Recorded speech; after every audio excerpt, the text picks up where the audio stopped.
has stayed on that farm, and he has worked for his dad, and he's no two bones about it. He's very loyal.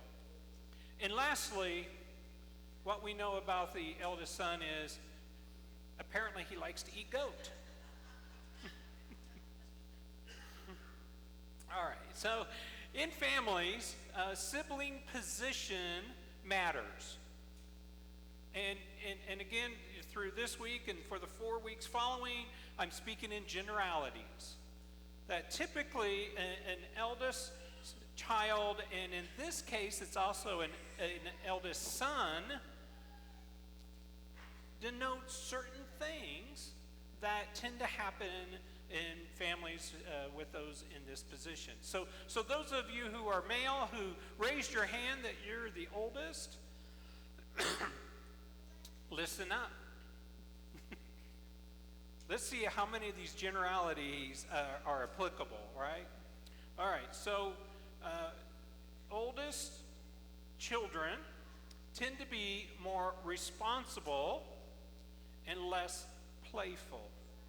Right? Notice in the scripture passage that he's angry that there's a party going on for this irresponsible brother of his.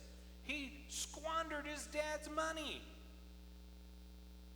And the reward for that? Party. How does that help him change his behavior, right? That's any oldest child going, yeah, that's right. One or two maybe, yeah, okay. Right. Most oldest children have their childhoods cut short because mom and dad need the oldest child to step up and to help around the house and to help with younger siblings, particularly in larger families. Right, so they tend to become a quasi-parent early in their childhood, definitely by when they reach double digits. And in some cases, and especially in families that are in generational poverty, the oldest child becomes the parent. And I've seen that a time or two. They tend to be hard workers. An oldest child will just give you 110%. And we hear that in the parable that he tells his dad that he has worked like a slave for him. Younger children, or if you're not the eldest child, you probably wouldn't have that in your vocabulary.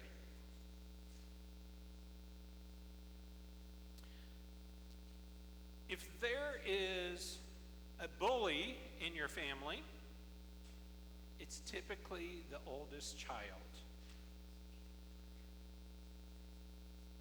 It comes natural to tell people what to do because they've been doing it their whole life. And sometimes that can go a little overboard. But likewise, oldest children tend to be very protective of their siblings. In other words, I'm the only one allowed to pick on you.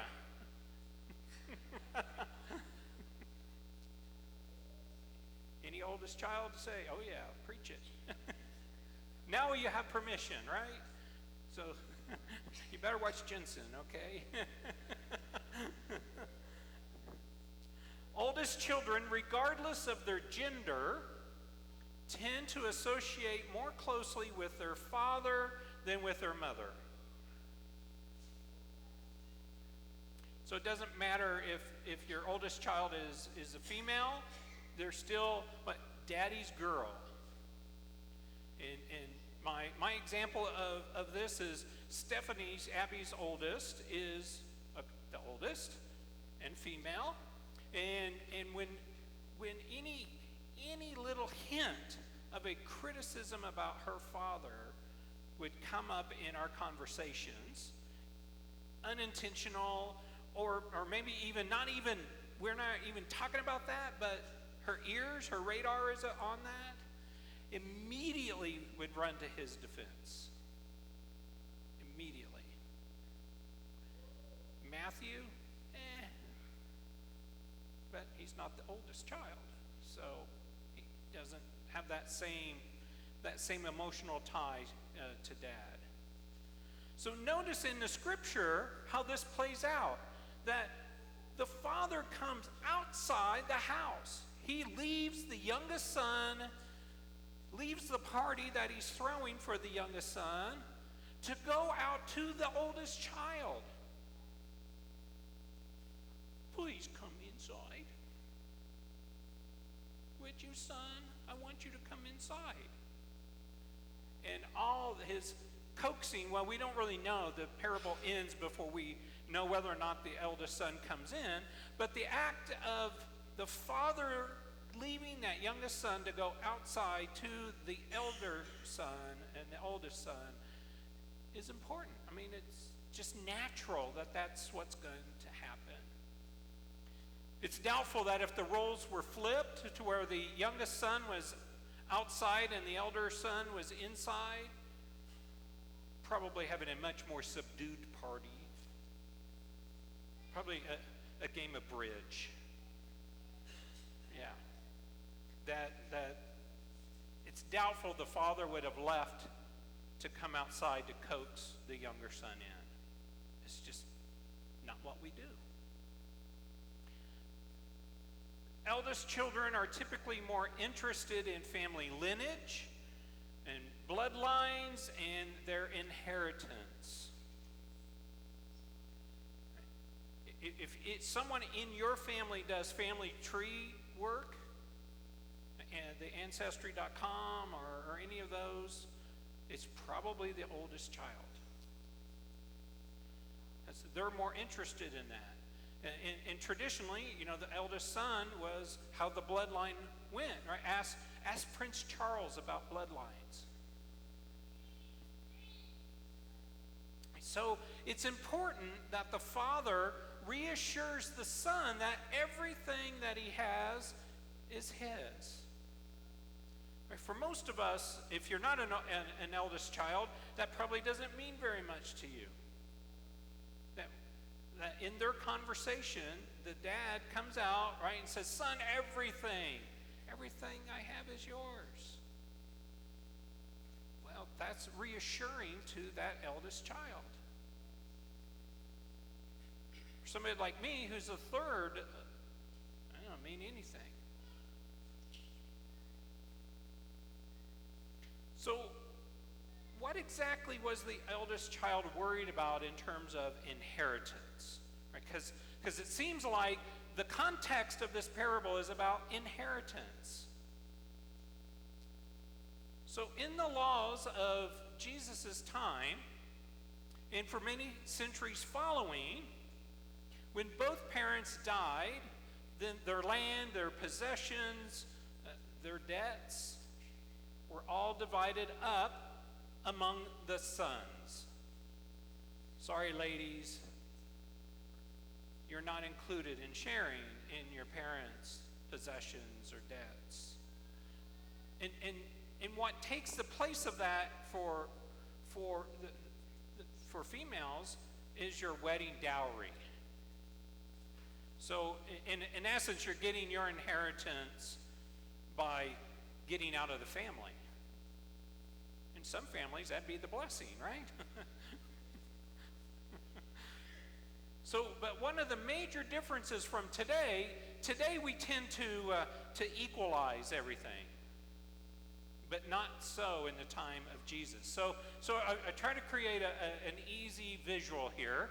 So let's say, what you see up on the screen, this green square, green rectangle, is the entire estate of this family.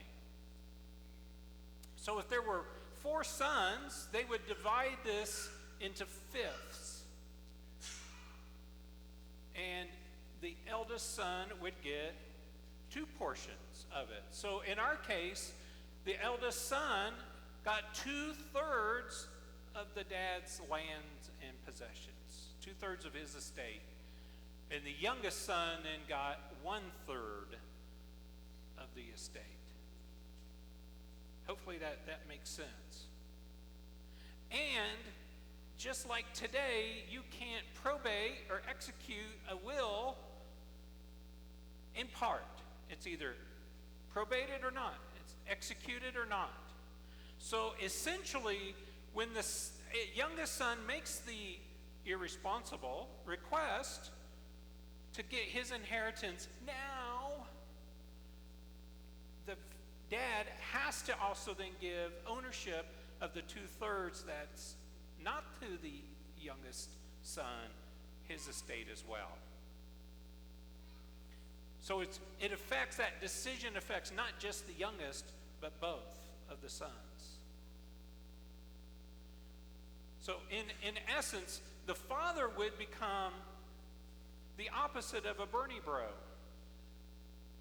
Ever heard of a Bernie bro? Right? Follower Bernie Sanders, that the kids are the ones in the basement on the couch, right, at 35 years old, right? That's called a Bernie bro. All right, a couple of you got it, all right. See, the dad would be the opposite of that. He'd be the one in the basement on the couch at his son's residence, because his son would essentially take ownership, legally become the owner of all of that land, the 2/3 of it anyway. So by asking, in addition to that, by asking for ownership of his third of the property, the youngest son is also breaking cultural mores. You just didn't do what he asked.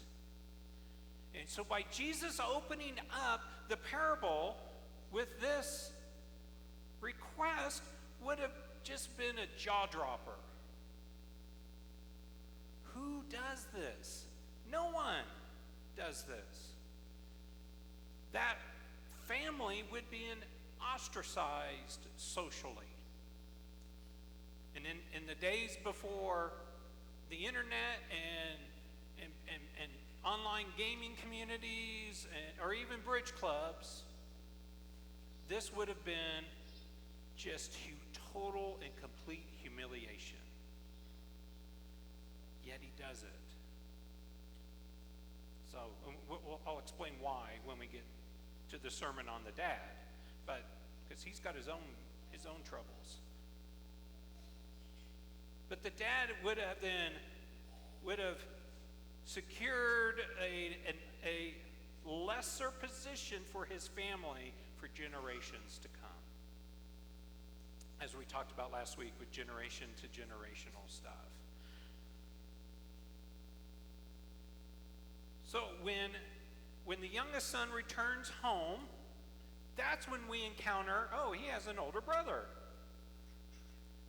And perhaps a part of the issue with the older brother to the younger brother isn't that he returned home, although I think there's an intrinsic disgust with that. But the older brother realizes, there's a barbecue going on here.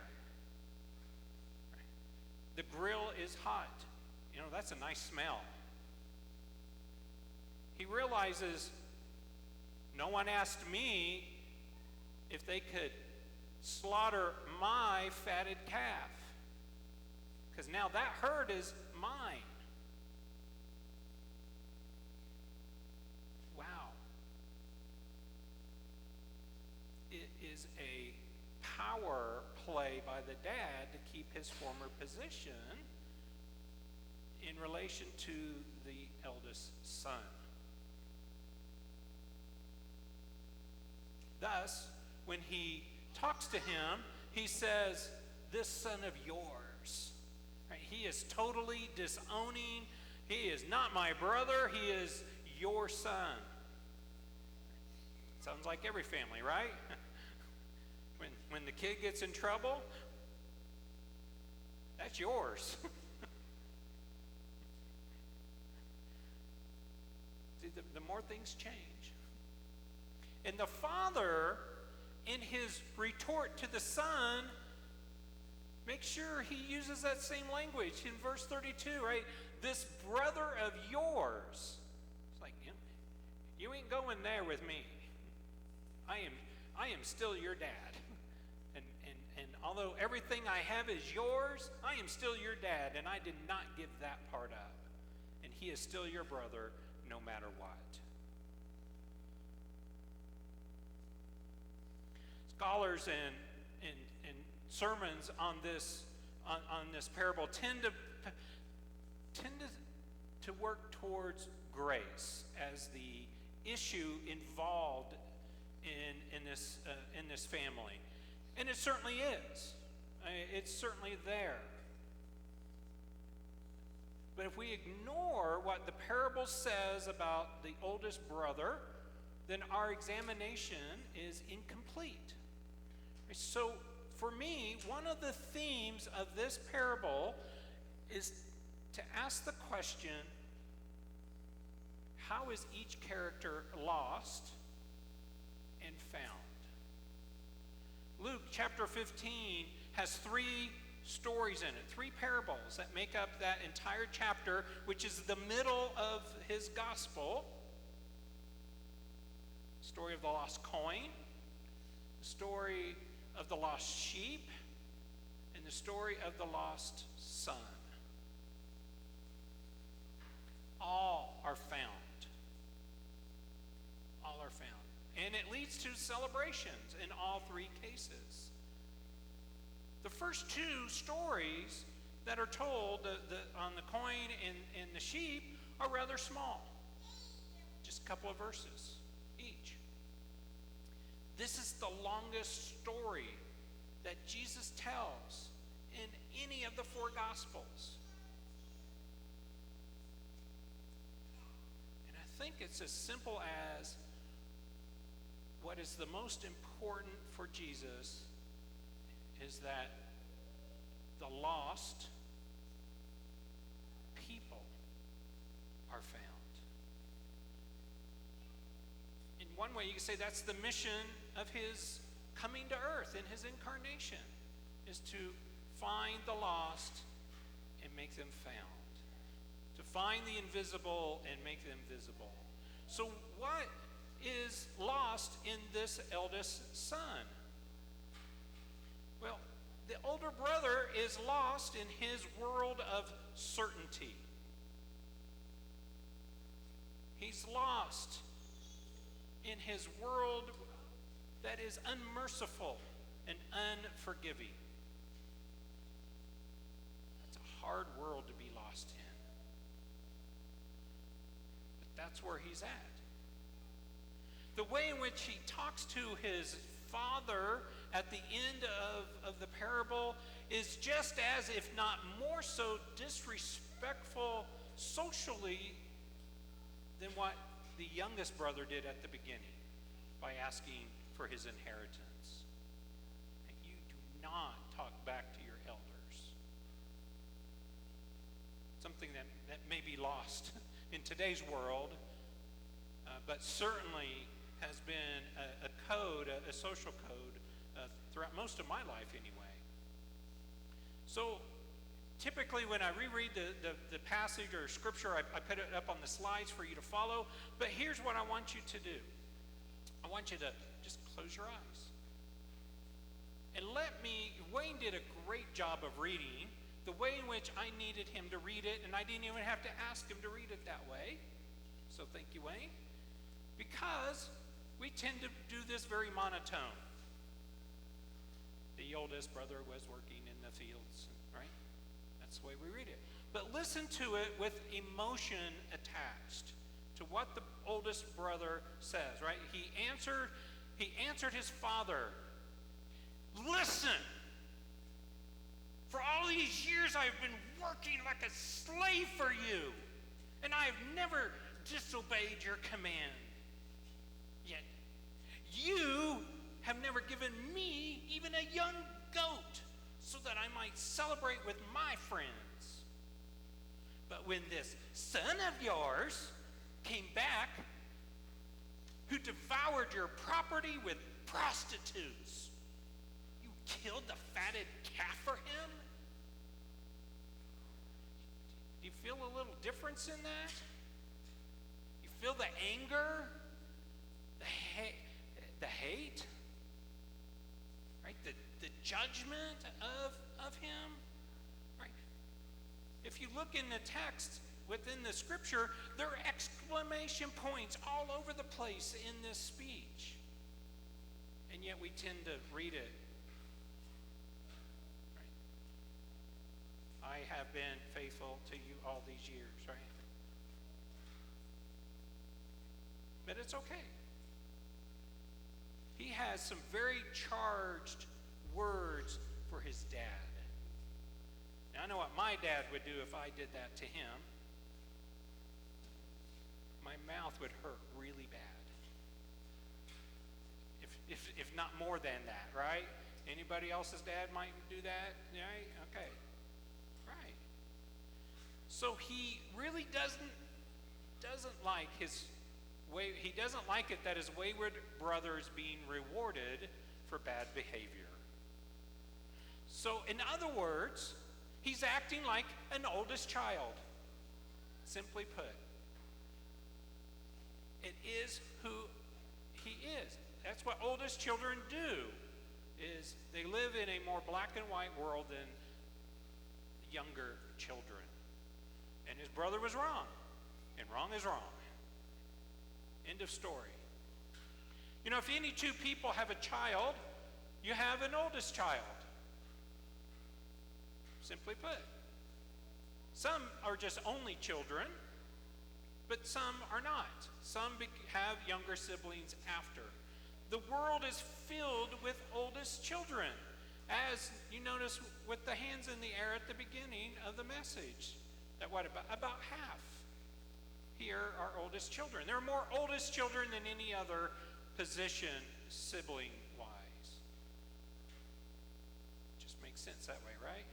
Oldest children help to keep things grounded in the world of logic and reason.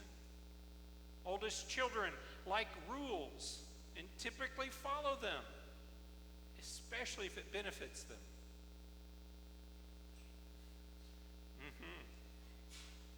Jesus was an oldest child. Right? The scripture says he's the firstborn son of Mary and Joseph. He's an oldest child. So when he gives this parable, he's not bashing on oldest children because he bashed on himself. But it's easy to see that he's making the oldest son out to be a goat.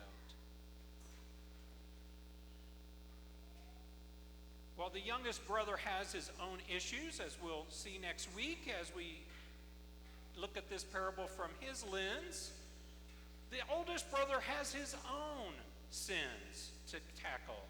Right? The sin of pride, the sin of envy.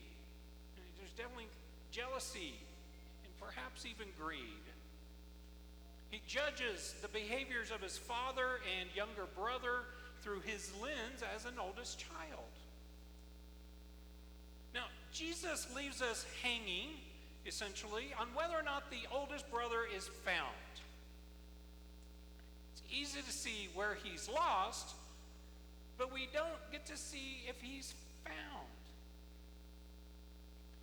But I think there's some intentionality or lesson in that alone, in a call to discipleship, in a call to outreach, in a call to mission. Because I believe there are millions of older brothers out in this world. There's probably hundreds of older brothers right here in Colby who don't go to church, who don't know the Lord. Many will feel like they can't come inside the party that we have every Sunday. Doesn't you have a party-like atmosphere? Inside this party because of their own failings. They will look in the mirror and see the failings rather than the grace. Or look at that. We are celebrating that imperfect people have been found. So the call of us, through the lens of the oldest child's perspective, is that when we feel like others are just a little bit above us, or maybe a little bit below us, beneath us, well, we're the ones that are lost, not that person.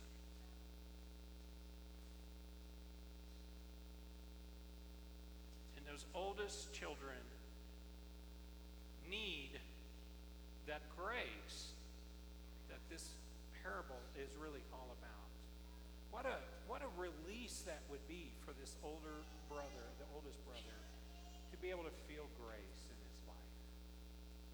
He is one of those that Paul talks about the law condemns, and he'd be all about the law rather than the grace. So our call as God's people is to find those lost oldest children and to invite them into the relationship of grace. As the ushers come forward this morning, let me share in this quote from the Greek philosopher Epictetus. He writes, "If thy brother wrongs thee, remember not so much his wrongdoing, but more than ever that he is thy brother."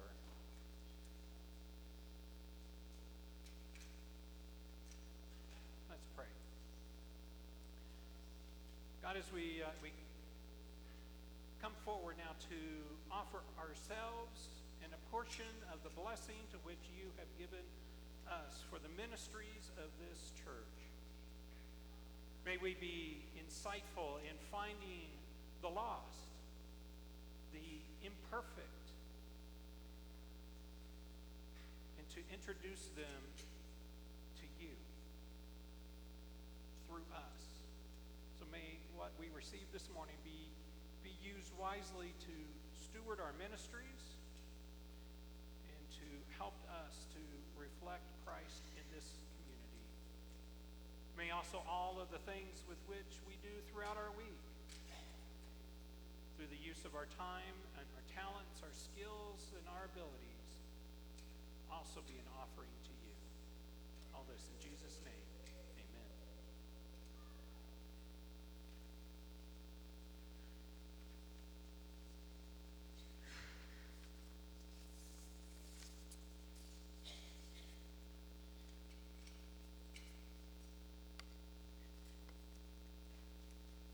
As the ushers are passing among you, there are a few announcements for this morning, some important ones. As the ushers receive your tithes and offerings, let me call your attention to these. Starting today through next Sunday, the trustees are selling some excess treasures from around the church in Fellowship Hall. Free will offerings are being accepted to give these treasures a new home and a new life. There may be some history there that some of you might find. The blessing on the new parsonage will be next Sunday at 5 p.m. at the new parsonage. If you haven't been by, it's a brand new house. It's easy to find. And we should all be there to be in on the blessing. Move-in day at Colby Community College is this coming Saturday. We have the opportunity to participate in welcoming the students to Colby and to show biblical hospitality. It starts at 9 o'clock. That's 9 o'clock in the morning. If interested, please visit with Pastor Patrick after worship. We need some help to man a table for that. Colby Community College block party is a week from Wednesday from 11:30 to 1. The church has a table there to promote the church to the students. If interested in helping with this, let Patrick know. Time, talent, and resource inventories are in the pews for you to fill out and complete. There have not been a lot of those turned in, I don't believe yet, so please, if you haven't done that, fill those out so that we might know what the abilities and willingness of our people are. They can be placed in the offering plate when done, or handed into the office.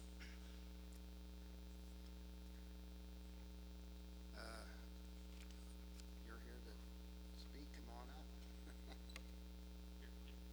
Before Donna goes up, because you don't have a slide, Jan Barnum has submitted her resignation as our nursery coordinator, effective at the end of the month.